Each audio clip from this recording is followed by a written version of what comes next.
Hello friends, today in this video we will learn about how the election of president in India take place and कौन इसमें participate कर सकता है और MPs और MLAs की वोट वैल्यू किस बेस पे डिसाइड की जाती है और proportional representation by single transferable vote का क्या मतलब है। First of all we should know that president के election में elected member of parliament और MLAs participate करते हैं। कोई भी nominated member इसमें participate नहीं कर सकता।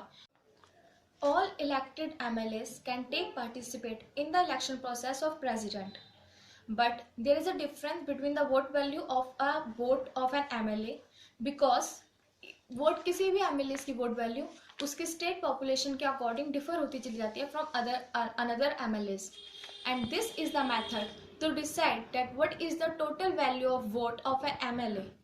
First, there is a total population of a state which is divided by the total member of the state legislative assembly, and then it is divided by 1000.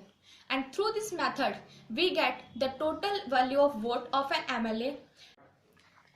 इसी तरह MLAs की vote value के according MPs की vote value भी different होती है और total vote value जानने के लिए एक मेथड है, and this is the method to decide the total vote value of an MP.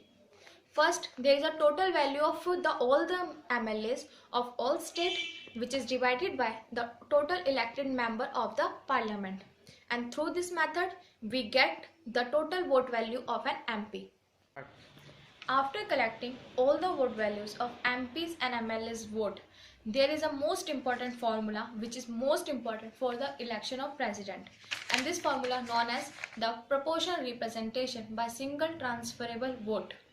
According to this method, first of all, there should be a total number of valid votes polled, which is divided by total number of seats plus 1 plus 1.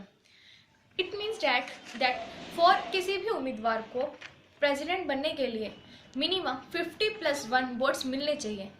हमारे देश में ऐसा बहुत बार हुआ है किसी प्रत्याशी को 50 plus 1 वोट्स ना मिले, फिर ऐसे में क्या किया जाता है?